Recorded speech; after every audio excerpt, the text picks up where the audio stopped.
আজকে আমি মটর পনির করব, মালাই মটর পনির করব। তার জন্য প্রথমে আমি দেখো 3 কালারের ক্যাপসিকাম নিয়েছি, এই যে অর্ধেক করে সব কটার থেকে কেটে নিয়েছি। এই যে দেখো অর্ধেক করে কেটে নিয়ে এই যে ভেতরে যে সাদা এই যে এইগুলো অংশগুলো এই যে সব কেটে পরিষ্কার করে নিয়েছি। এবার আমি কেটে নেব মার্বেল শেপ করে। দেখুন এইভাবে উল্টো করে এইভাবে এইভাবে এই দেখুন এইভাবে ডিজাইন করে সব কটা আমি কেটে নেব।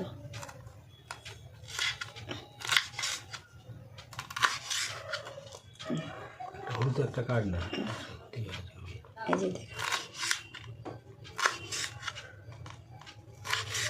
এই যে এইভাবে সব কটা আমি কেটে নেব। দেখুন এই যে এইভাবে সব কটা এই যে এইভাবে কেটে নিয়েছি। এইভাবে আমি সব কটা ক্যাপসিকাম কেটে নেব। দেখুন এবার এই যে জল গরম বসিয়েছি, যে প্যাকেটের পনির নিয়ে এসছে এরকম টুকরো টুকরো করাই কিউব করার পনিরগুলো রেডি করাই পনিরগুলো আছে।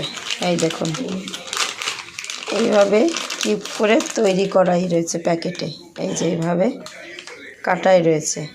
আমি যে জল গরম করে নিয়েছি, একটু জল গরম করে এবার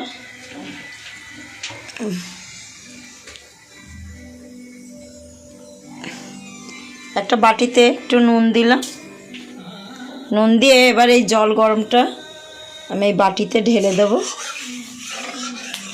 জলটা গরম হয়ে গেছে আমার।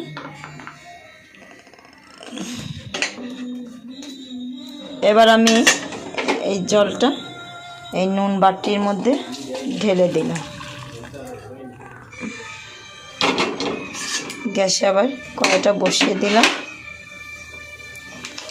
আর এই পনিরগুলো এই গরম নুন দেওয়া জলে গরম জলে একটু ভেজে রাখবো, কিছুক্ষণ একটু ভিজবে।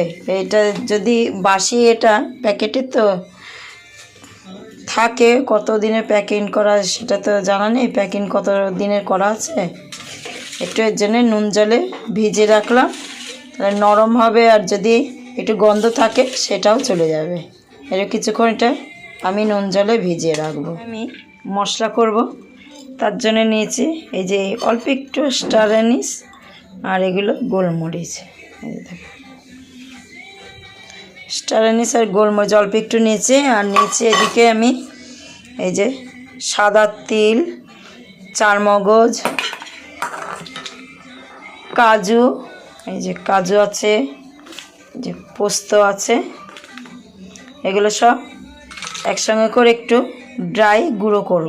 দেখুন এই যে অ্যালমন্ড বাদাম, এগুলো সব ড্রাই একটু গুঁড়ো করে নেব প্রথমে, তাহলে বাটতে সুবিধা হবে, পেস্টটা ভালো হবে। সব একসঙ্গে মিক্সার বাটিতে দিয়ে একসঙ্গে ভালো করে গুঁড়ো করে নেব।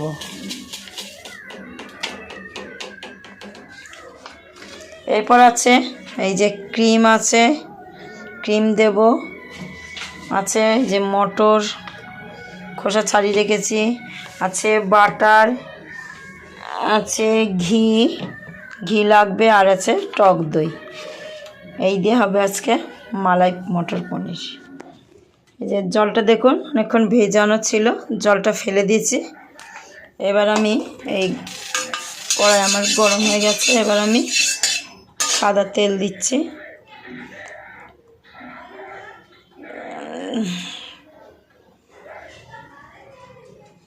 সাদা তেল দিয়ে এবার আমি এই যে পনিরগুলো, তেলটা আমার গরম হয়ে গেছে, পনিরগুলো একটু ভেজে নেব হালকা করে।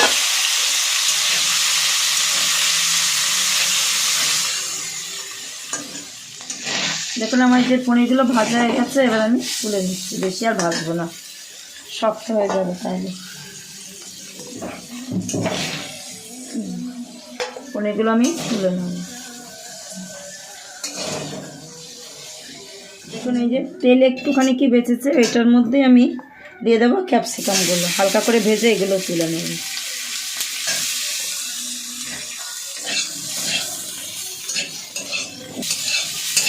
দেখুন আমার যে ক্যাপসিকামগুলো ভাজা হয়ে গেছে, এবার আমি ক্যাপসিকামগুলো তুলে নিচ্ছি।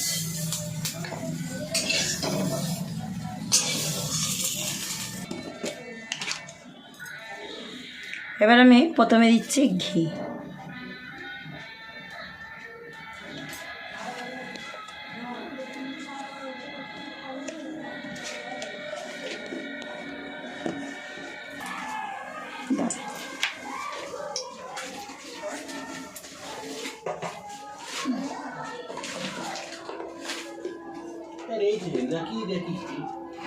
এটাই তোমার বললাম দেখো।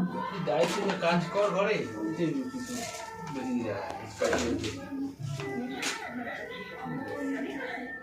এত মানুষ করে।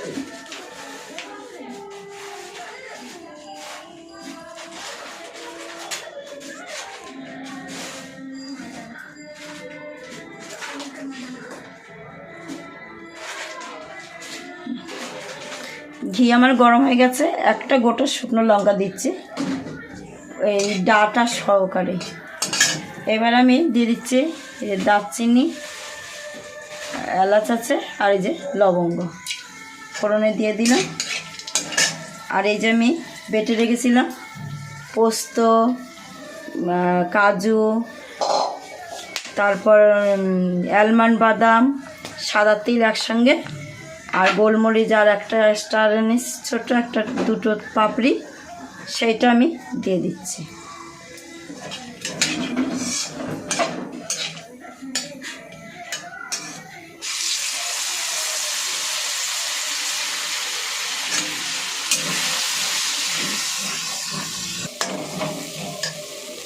মশলাটা একটু লেগে যাচ্ছে, তার জন্য মশলা ধোয়া জল দিচ্ছি, তাহলে আর বুঝতে লাগবে না। এবার ভালো করে এটাকে আবার কষিয়ে নেব।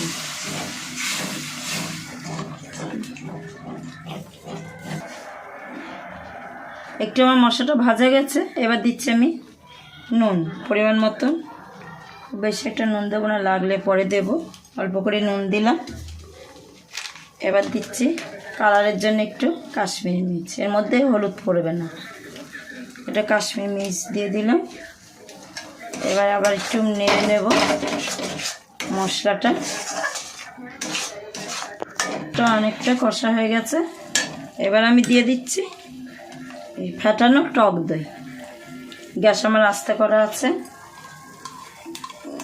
দইটা দিয়ে এবার তাড়াতাড়ি করে ফটাফট নাড়তে হবে, নাহলে কেটে যেতে পারে। ভালো করে মিক্স করে নিতে হবে মশলার সঙ্গে দইটা, যাতে না ফেটে যায়। ধিমে আঁচে রেখেই ঘন ঘন নেড়ে মিশিয়ে নিতে হবে মশলার সঙ্গে দইটা।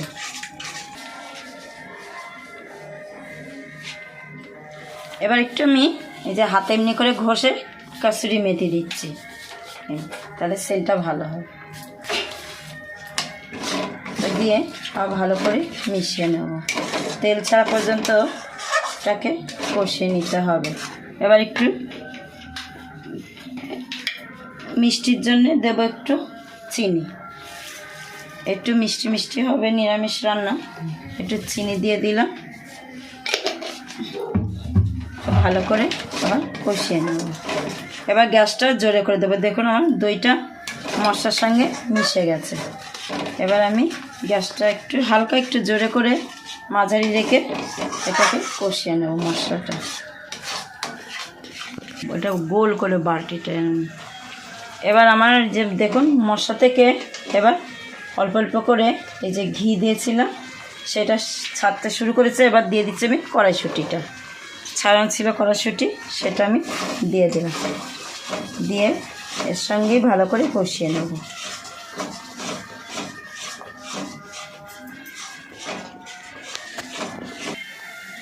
এবার দিচ্ছি আমি গরম মশলার গুঁড়ো, এখনই দেবো, পরে আর দেবো না।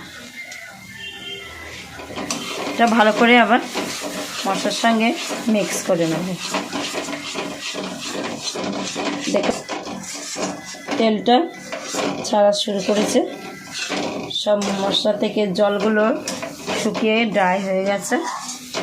এবার আস্তে আস্তে রেখে আমি এটা ভালো করে কষিয়ে নেব। অল্প একটুই তো ঘি ছিল, তেল যে বেরোবে সেই চার সাইড দিয়ে সেটা হয়নি, কিন্তু এই যে দেখুন কড়াইশুঁটিগুলো তেল তেল লাগছে। আর এই যে মশলা একটু এই যে ছেড়ে গেছে কিংবা ভেজে কড়াই থেকে দেখুন মশলাটা আমার কষানো হয়ে গেছে। এবার আমি প্রথমে এই যে একটু ওই মশলারি জল ছিল যেটা সেটা দিয়ে দিলাম, এটা মিক্স করে নেব। খুব সুন্দর একটা সেন্ট বেরিয়েছে, ভালো করে মিক্স করে নেব।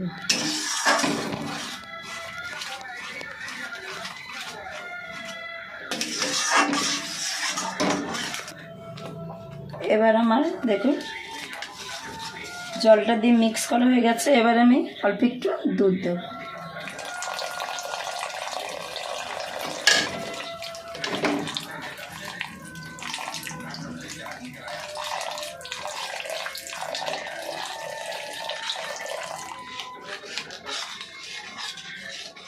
একটু দুধটা দিয়ে একটু গরম হবে, এটা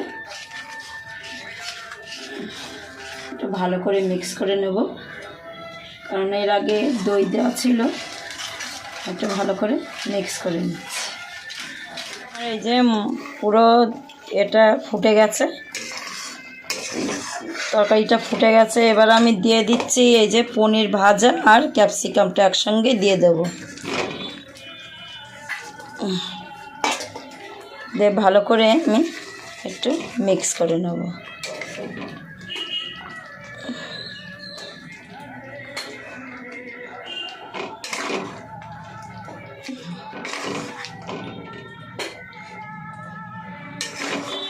দেখুন এই যে মিক্স করা হয়ে গেছে। এই যে এবার আমি একটু ঢাকা দিয়ে দেবো। এটা মিক্স করা হয়ে গেছে, এবার একটু দিয়ে দিচ্ছি ক্রিম। ক্রিমটা দিয়ে কিন্তু আমি বেশি জ্বালাবো না, গ্যাসটা অফ করে দেব। গ্যাসটা অফ করে দিলাম। এবার দিয়ে দিচ্ছি একটু বাটার দিয়ে আমি ঢাকা দিয়ে দেবো। এবার এটা ঢাকা দিয়ে আমি কিছুক্ষণ রেখে দেবো। স্ট্যান্ডিং টাইম দিলাম কিছুক্ষণ। দেখুন তরকারিটা কালার দেখুন কি সুন্দর। মাখনটা এই যে মাখনটা গলে গিয়ে এবার আমি ক্রিমটা পুরো মিক্স করে দেবো।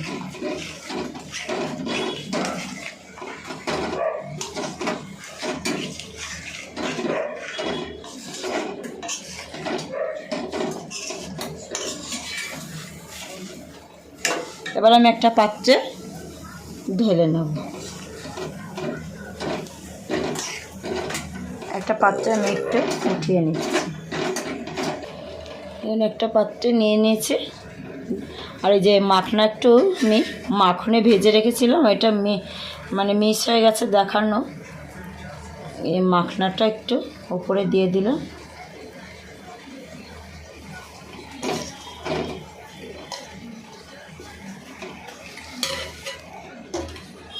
আর দিয়ে দিচ্ছে এই যে রয়েছে আমার কাজু, পেস্তা আর আলমন্ড বাদাম একটু কেটে রেখেছিলাম স্লাইস করে, ওইটা দিয়ে দিচ্ছি।